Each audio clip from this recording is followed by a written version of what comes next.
Are you making the most of it? Welcome to KIRSTIcast, the show where we hope to illuminate, entertain, and engage our listeners, helping them create the life they want. I'm your host, Kirsti Manna.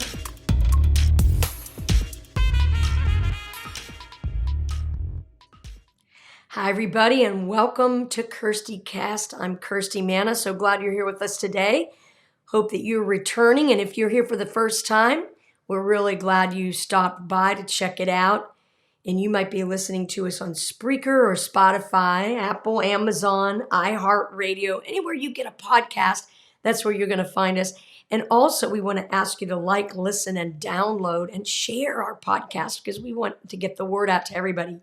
And if you like to watch videos, you can find this podcast on my YouTube channel, Songwriter Girl 1.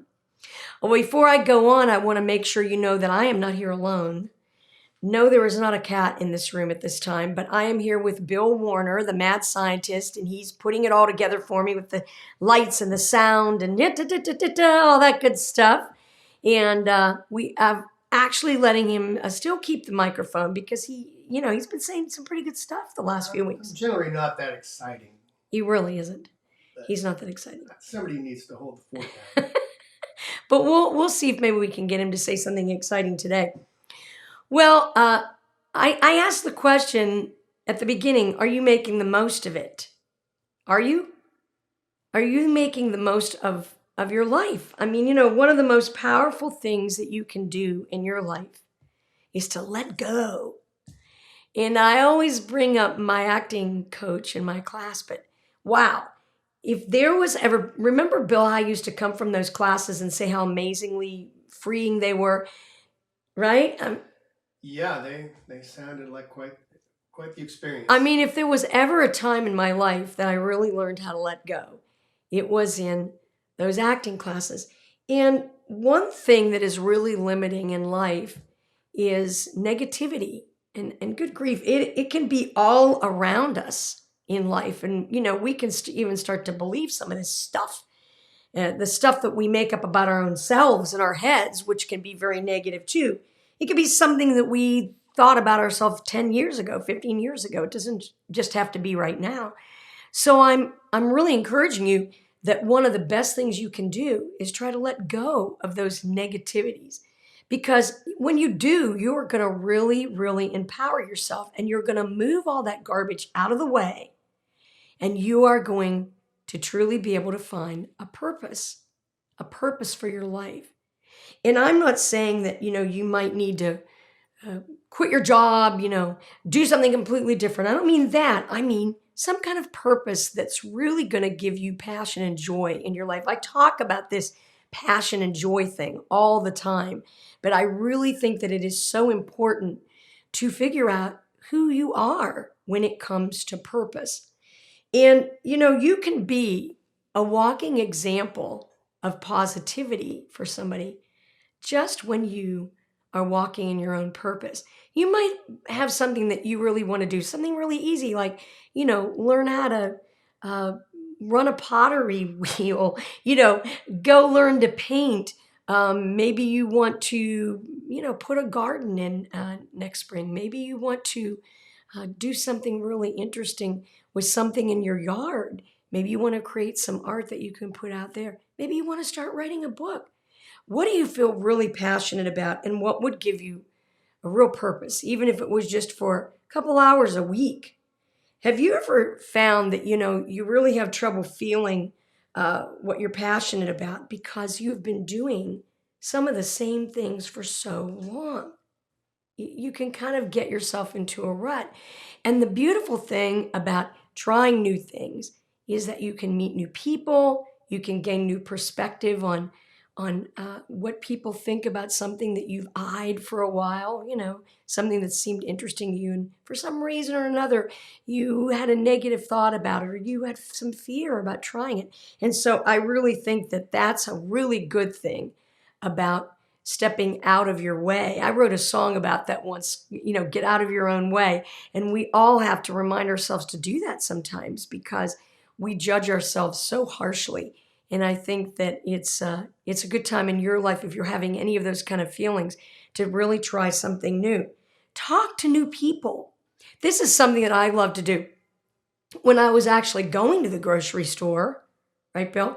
I used to have this little game I would play with myself to talk to the person behind me in line. I just would, I don't know, I start talking to them about groceries in their basket, or maybe I liked the shirt they were wearing, something like that. I just really loved to engage with people. And so that's something that you can try doing as well. You know, maybe you can start talking to some new people. And when you go and try new things, and when you really try to recognize what your purpose is, that's going to happen automatically, because there's going to be other people that, guess what, have the same passion and feel the same calling for that purpose as you. So, get out of your own way and try to do that. You can also get involved with a cause. And this was something that I did some years ago. Is I really got impassioned about spaying and neutering cats. And so I got involved bringing, then it was called, I think it might still be, the Spay Station. It came from another county, and I got them to come here and spay and neuter cats. So we're in the neighborhood that we live in Old Hickory. And so that was something that really blossomed for me. I really felt a passion about spaying and neutering cats. And so I got involved in trapping cats, which is a program called TNR. And wherever you live, if you're interested in helping cats, you could get involved in something like that as well, because there are TNR, trap, neuter, release programs all over the place in this country and all over the world. So you might find purpose and passion in that, and that's something that you could do. Or any other cause that you want to get involved in. You might want to do something with kids. You might want to, go read to students. You might want to get involved in a library. Just think about what gives you real joy and real happiness, and that's going to be where your purpose is. I hope those tips helped you, and I hope that you're going to find some positive purpose this week. Don't go away. We're going to be right back with the Shero Spotlight.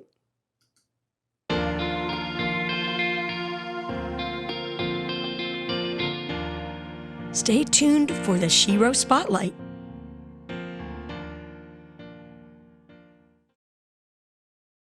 Hi, everyone, and welcome back to the Shero Spotlight. I have a very extra special guest today on today's show, and I'm so excited to bring her to the show because everybody needs to know about this young lady. Well, let me tell you a little bit about her. She's a singer, songwriter, musician, and she's very accomplished as a musician from West Jefferson, North Carolina, which I think is in the Blue Ridge Mountains. So that's a really beautiful part of the country. I just think there's something so spiritual about North Carolina. I think people that are from there have like this extra special fairy dust on them or something. I don't know. And she began singing at the ripe old age of 4 years old. And in 2014, she released her very first EP, and it was titled What This World Needs, and it topped the top 30 on the Power Source Inspirational Country chart. So you're getting a little idea about where she's going here. In 2016, she began working with the Grammy-nominated producer Kent Wells. And if you don't know who he is, well, go look on the backs of Dolly Parton's CDs, because he is Dolly Parton's producer and band leader. And in 2016, December 2016, she released her second CD, Showing My Roots, and she co-wrote all of the songs on the project. Wow. And the title track broke the top 100 on the Music Row charts. She was featured in Billboard magazine and Music Row magazine. That's big. That's big stuff. She's opened shows for T. Graham Brown, Susie Boggess, one of my favorites, Adam Crabb, and recently in Kansas, she opened for Ned Ledoux, who's the son of Chris Ledoux. And she's performed at the legendary Bluebird Cafe in Nashville, Schermerhorn Symphony Center, beautiful room, I might say, the Grand Ole Opry on a tribute show for Ralph Stanley and the Ryman. And she continues to give back through her music and is an ongoing performer at the Ronald McDonald House and is scheduled to begin working at St. Jude's Hospital with the Children's Unit. She was recently nominated for the NIMA, I think that's Nashville Independent Music Awards, coming up for Best Country Solo Artist Female. And this is the killer. She just turned 15 in spring of 2020. What? How does somebody do all those things? And this was just the tip of the iceberg, people. This was just the tip of the iceberg of this bio. She's such a great person and a talented girl. Please welcome to the show, Taylon Hope. Hello, everybody. Welcome to the show. Thank you so much for having me. I'm so excited. I've been looking forward to it. Thanks so much for having me. And I've been loving listening to these podcasts. I just think podcasts are great. So just a great time to sit down and talk. So they are a great time to sit down and talk. And we're girls and we love to talk. Girls always do. Yeah. I don't think I've ever met one who doesn't. Well, we've had the beautiful honor of playing together on a show, and I've seen you perform, and I know you write with one of my favorite co-writers, Bill DiLuigi, and we're going to talk a little bit about something you have going on with Bill D, one of your songs with Bill D. But I wanted to ask you first, because it's, you know, I've done so much with Songwriter Girl and worked with young girls. When did you first discover that you were interested in songwriting? What is it? What happened to you? I started singing when I was 4 and really getting into, I guess I started with more bluegrass and gospel stuff. Always loved country music, any type of country music, traditional 90s country I've always loved, and look up to Martina McBride, Trisha Yearwood, people like that, Dolly, Reba with those big voices, Vince Gill, and just people like that I've always just really admired. And their songwriting as well, just because I knew they wrote their songs and they came from them and they could tell stories that people could relate to through their music. So I was always so interested in that. And I started writing when I was 8, songwriting. Wow. So I wrote a while. Yeah, I've always loved writing poetry and writing papers in school and stuff. So I just thought it was so cool that you could write your own music. So I've just always loved writing. But me and my mom wrote my first song when I was 8 on a snow day, and I've never stopped. I've written a lot of songs, but I just think it's the funnest thing that you can go write with anyone from anywhere and just get a cool country song. So I love the writing aspect for sure. It's one of my favorite parts. Well, what is your process, Taylon? How do you I know you've probably perfected it more since you were 8, but what have you, what do you do? What's your process? I usually come up with a title. Titles hit me all the time, and stuff like that. And of course, me and Bill write a lot. There's a lot of writers I write with here in Nashville that have really taken me in and taught me so much about songwriting and just the industry, and I just appreciate it so much. But it's so cool that they really taken me in as a young artist. But I usually start with the title and kind of build around that, come up with a melody. I think it's pretty cool to start. I start with the chorus first usually to kind of have a base of the song and build around it. But that's kind of how I've always started. So, but yeah, I just love writing, and it depends on the person you're writing with. Or if I write alone, I write a lot by myself on the piano and stuff. So it's just so fun. You can see how songs turn out differently with different people, and you can always have those to look back on. So songwriting it's incredible, especially in country music. It's just they just tell stories, which I love. So do you feel like in your career it's important you would like to be known first as a singer or first as a songwriter?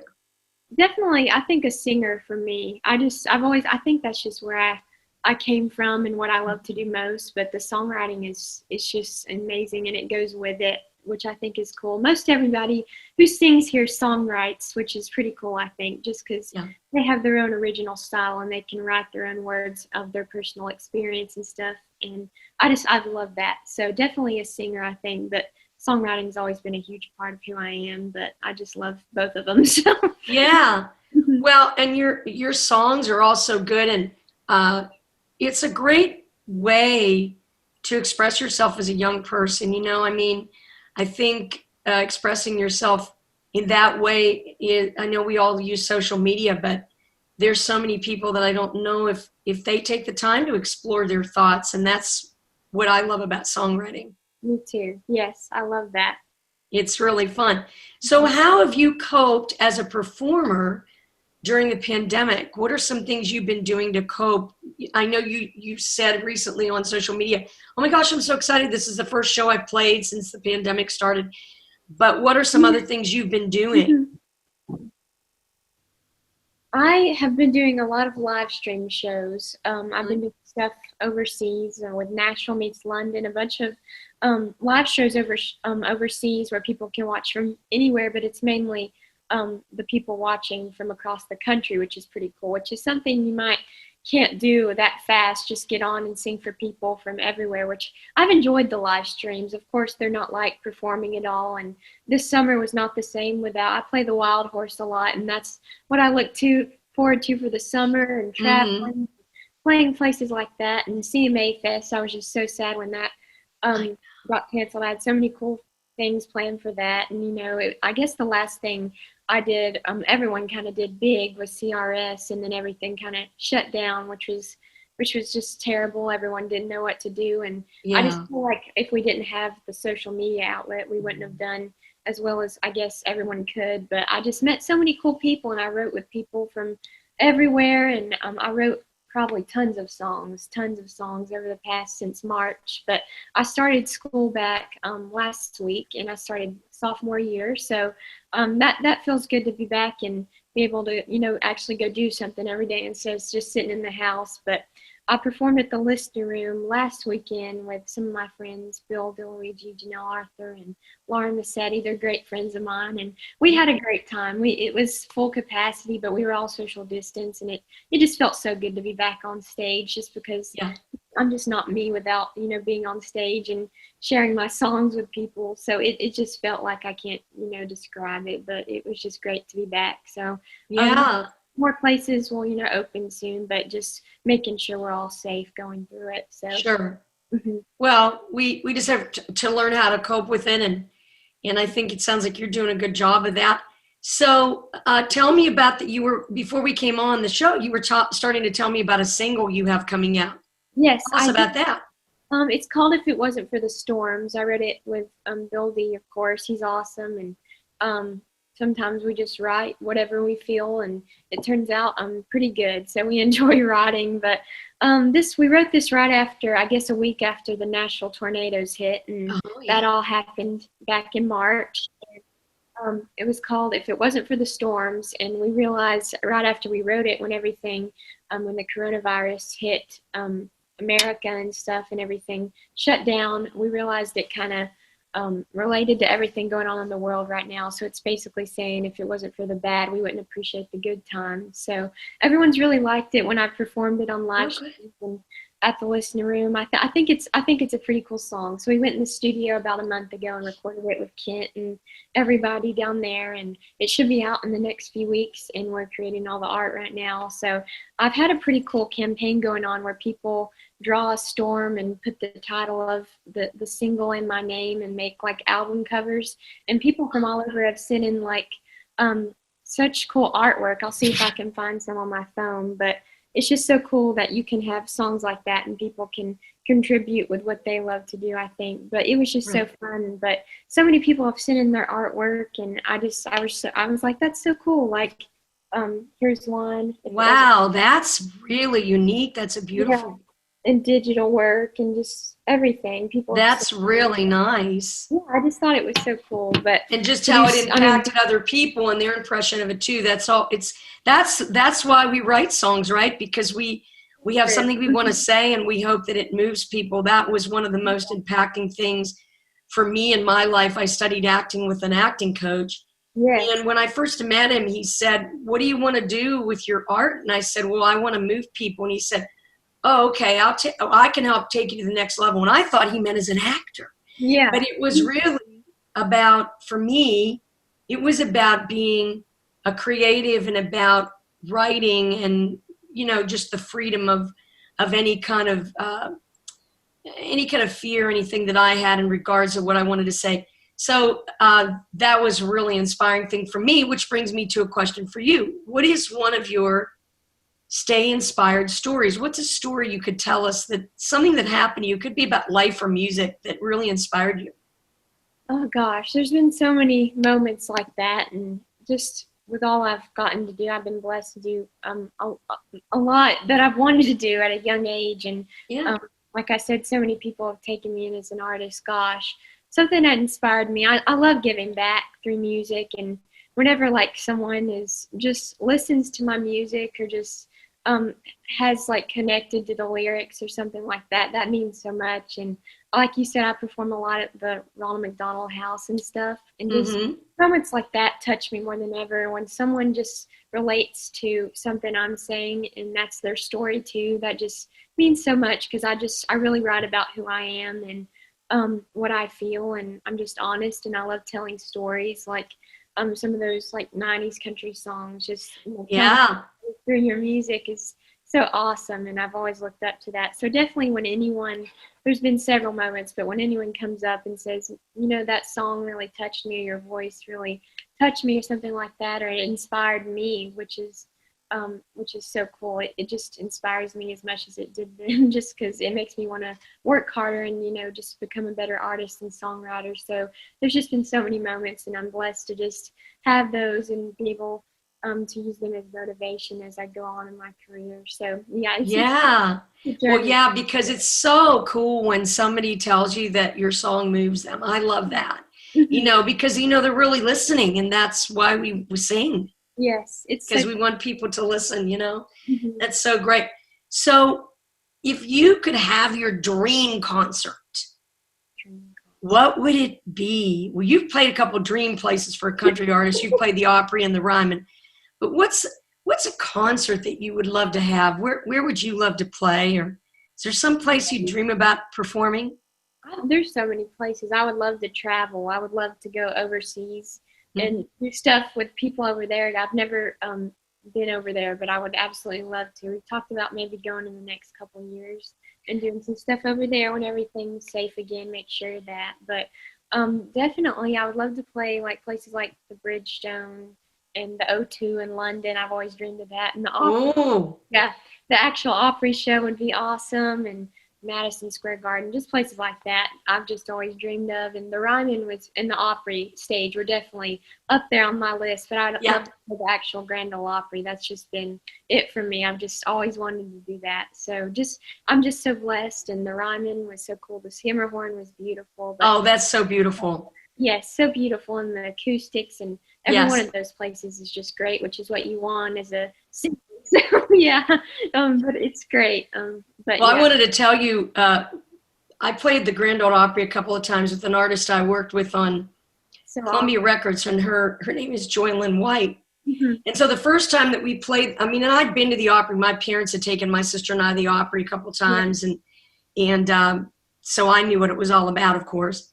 And so we get on stage and get ready to play, and Ricky Skaggs was the host, and he said, and it was a televised portion, and he said, well, this artist that's going to perform right now, meaning Joy, this is the first time she's ever been on the Opry, and the first time being in the Opry is extra special time. And he announces her name, and I start getting I'm sitting at the piano, and I start getting all choked up, and the curtain's going up, and I'm like, Kirsti, you got to get it together. You're on the Grand Ole Opry. But that was so fun, and it's like, we played 2 songs. It's like, boop, it was done. It's like, oh my gosh, it was such a great experience, because it's so iconic.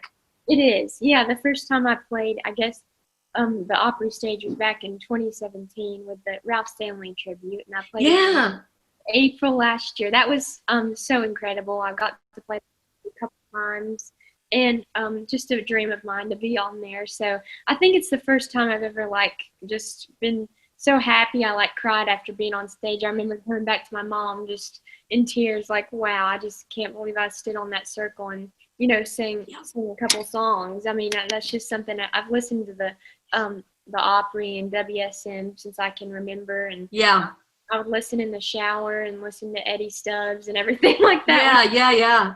So that's so great. I've grown up on that, and I've just always just been one of my biggest dreams to perform there. So I hope to play the Opry show soon. Would be so Oh, awesome. you will. You will. I hope so. Thank you. You will, dude. So what's one of your favorite traditional country songs? You're naming WSM, and you're naming Ralph Stanley, and what's one of your, or several?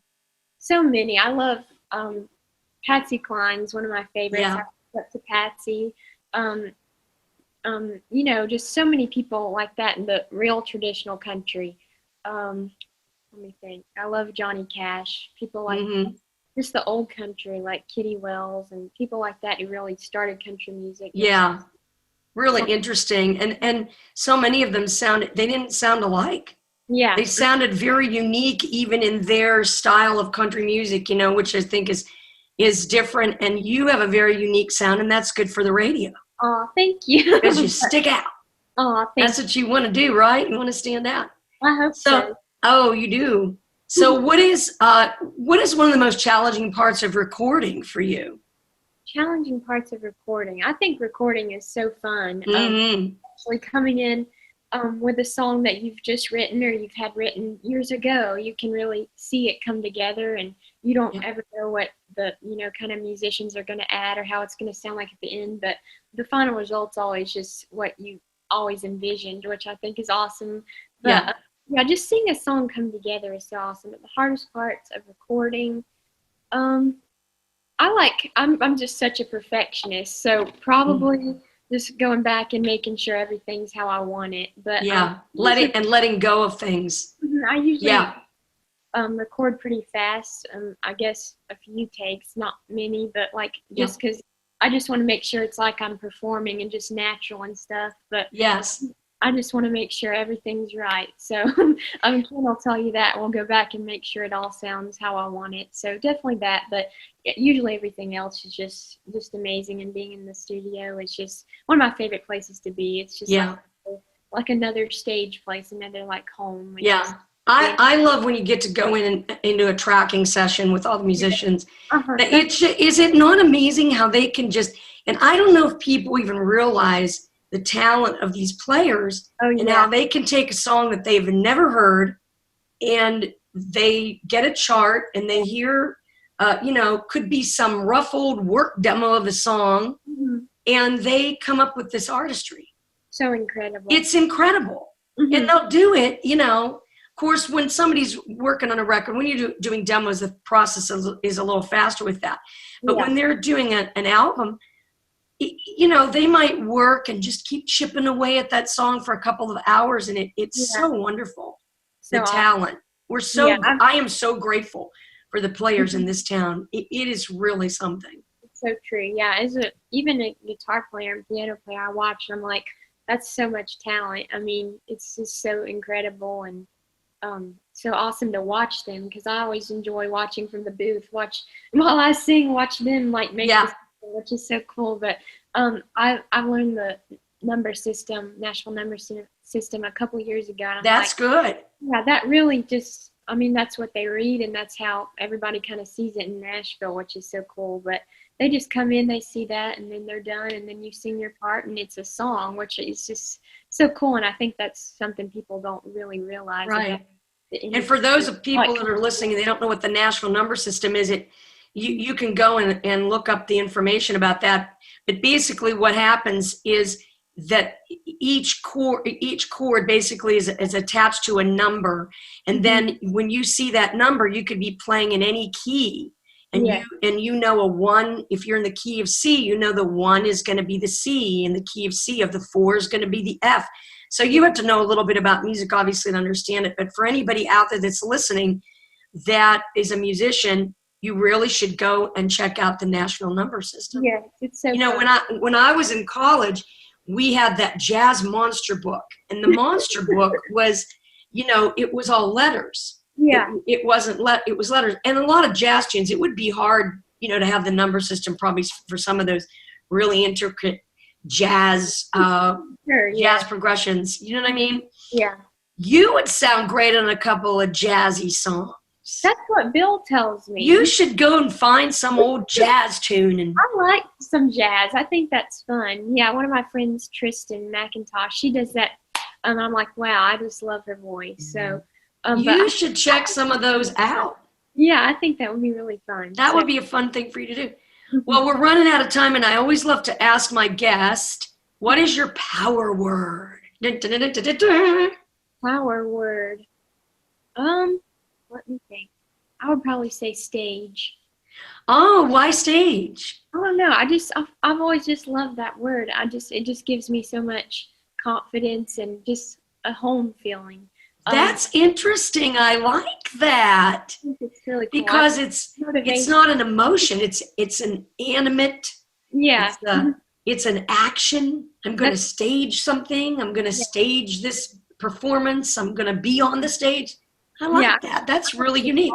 Stuff too. I've done some acting stuff. I think that's fun with the music. I've done a couple musicals and stuff. Have you? And that at school. Yeah, it's. I love that. Yeah. I love being on stage too. It's so I love fun. New York and stuff. So Yeah. So finish the sentence for me. The number one thing I'm most grateful for today is. Definitely God and my family for sure.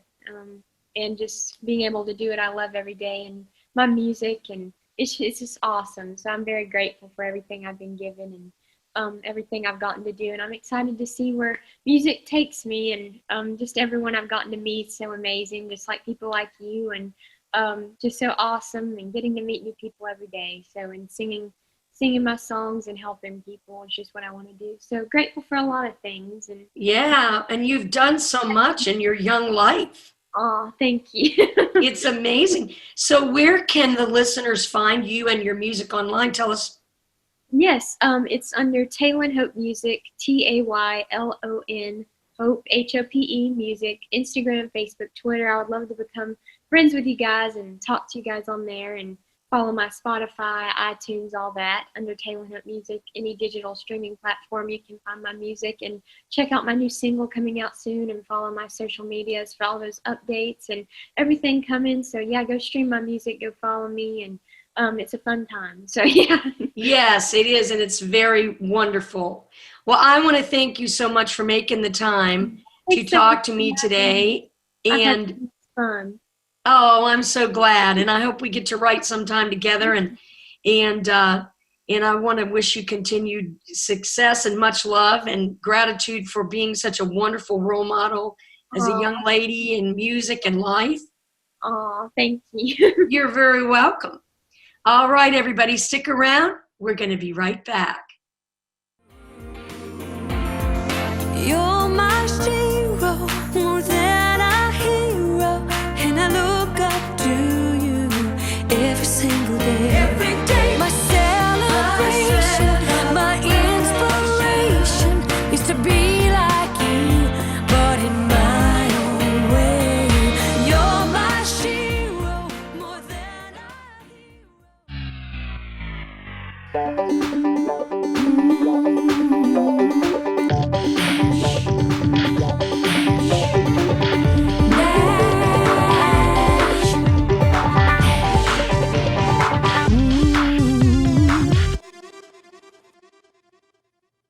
Welcome back, everybody, and I want to thank Roxanne Charette for writing You're My Shero with me and singing on that track. I always love doing that with her.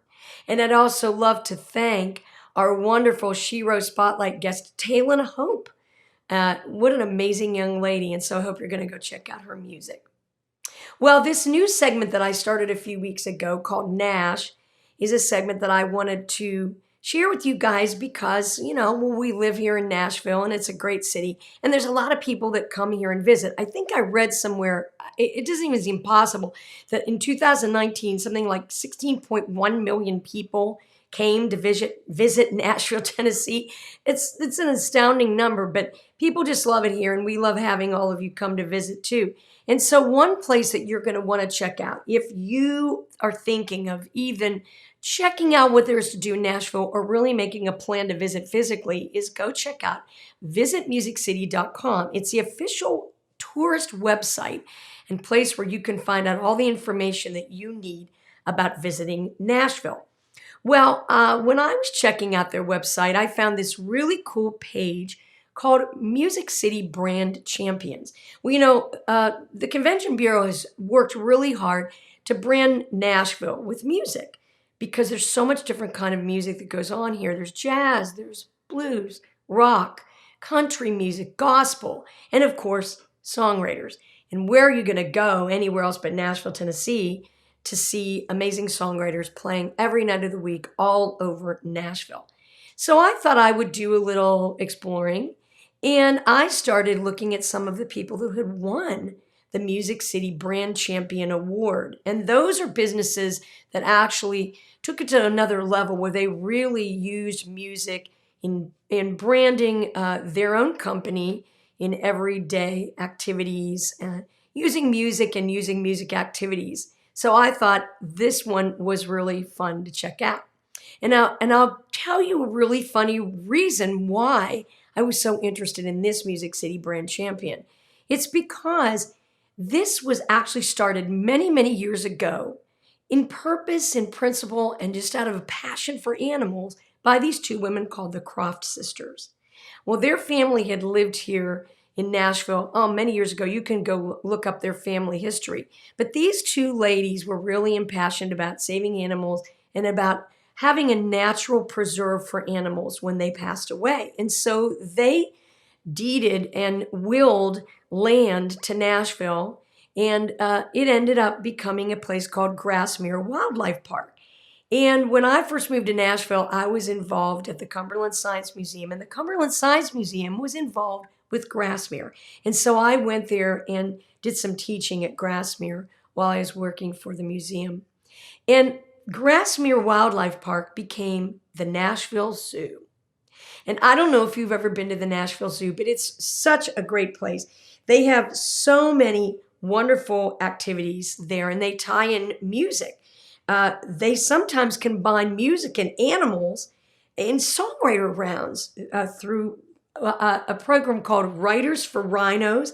And they also have an event that features acoustic performances of chart-topping songs while supporting the Zoo Rhino Conservation Program. The zoo's also partnered with muralists who had a mural called Welcome to Music Kitty.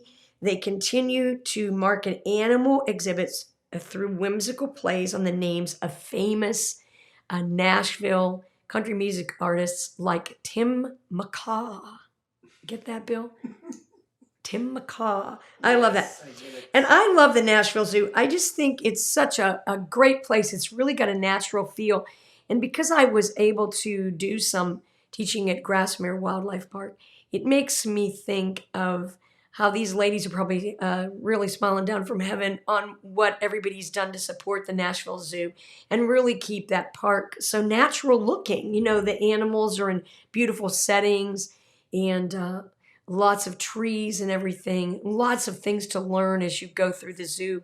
And, you know, so bring out the 5-year-old in you or take a 5-year-old to the zoo and have some fun. They are open through the COVID, so you just need to check out their website to see what their hours and costs are to go there. So don't forget also to visit musiccity.com to learn more about what you can do in Nashville. And we're going to be right back with Meow Not Bow Wow. Meow, not bow wow. Meow, not bow wow. Meow, not bow wow. Meow, not bow wow. What is a cat's purpose? This is what a lot of people wonder sometimes. My dad used to say, you know, whatever you have, a cat's going to walk on it. And it's true. You got to love your cats because they are going to be on everything. They're going to be on the table. They're going to be on the top of it. Well, not the TV anymore, I guess, Bill, right? Because TVs are different. They're going to jump up on the bed. They're going to, you know, drag your socks out of the dirty clothes, this kind of stuff. You thought I was going to say underwear, didn't you? And I said socks. Thank God. Well, cat's purpose, I love to look up things about cats. And cats are thought to have descended from the African wildcat. Now, if you go look at a picture of the African wildcat, it kind of looks like a tabby, you know, with spots. In fact, Chili kind of looks like that. And she really reminds me of a picture I saw of the African wildcat. And also, the African wildcat was used to catch vermin, you know, mice, that kind of thing. And also, cats date back, they think, to Egypt 4,000 years ago. I mean, you hear about cats, you know, being put in tombs with people when they died and mummified cats and all that kind of stuff. But what is the domestic house cat's purpose today? Well, I happen to think that their purpose is to keep you happy. You know? That's I mean, nice. any pet can really add to your life, you know, keep you happy. But they've done studies on people who have cats. And that people who have cats say that cats serve as a social support system to some people. Because I mean, they are kind of underachievers, if you think. They are. They're good listeners because, they'll lay around and listen to you talk all day long. They'll listen to anything you say as long as at the end of it, your purpose is to feed them. Right, Bill? But anyway, I also read that they've done research about people who are mourning the death of somebody, that cats end up being really good caregivers. Now, I want to bring up the subject of our friend Rudy Landa. Rudy Landa moved to Nashville. He moved down to Charlotte, North Carolina. But Rudy lived here for a while in Nashville, Tennessee. And when Rudy first came, we said, stay at our house for about a week. We're going to be out of town. We're going to be on the road. You can stay at our house and you can take care of the cats. Well, at that time, we had a cat named Eber. Well, Rudy got sick. He got very sick with the flu or something. And Eber was his support system. Eber never left his side. Eber stayed with him, and Rudy said he really felt like Eber made him feel better. Another reason that we talk to our cats is because they don't respond. And they don't judge us. Well, dogs don't either. I mean, I think all pets probably are like that. Dogs and cats, I don't know how goldfish can help you out this place, but maybe some people were talking to their fish. Get a load of this one, though, Bill. This is crazy. Studies also show that people, especially women, girls, for those of you who have cats that are holding you down like sandbags in bed, that women prefer to sleep with their cats than with their partners. That really surprised me. And that some report they sleep better with a cat than with a human being. That's a lot to ponder. I know. That really amazed me. Well, their body mass isn't that big, so they don't get hot. I guess They can get hot, but not as hot as a person next to them. But there is something very comforting, you have to admit, about a cat that sleeps near you and purrs. It's very calming. Yeah. Yeah, it really is. Well, believe it or not, it's time to go already. Bill says it sounds like I'm ending a church service playing here. That's not. Well, I hope the music is calming to you out there. Thank you so much for coming today and checking out KIRSTIcast. We hope you're going to listen, like, and download and share this episode and all the other KIRSTIcast episodes you can find. We hope you're going to come back and check us out next week when we have a fab new Shero Spotlight guest. We want to thank our sponsors, WarnerWorks.net, and also Music Pays My Rent. If you'd like to be a sponsor of KIRSTIcast, we'd love to have you. So email us at info@songwritergirl.com. And don't forget to watch the video part of this podcast, Songwriter Girl 1 channel on YouTube. I hope you're going to have an amazingly creative week. Hope you're going to find purpose. Hope you're going to go out there and really do something cool with your creativity. And whatever you do, stay inspired. I'll see you next time.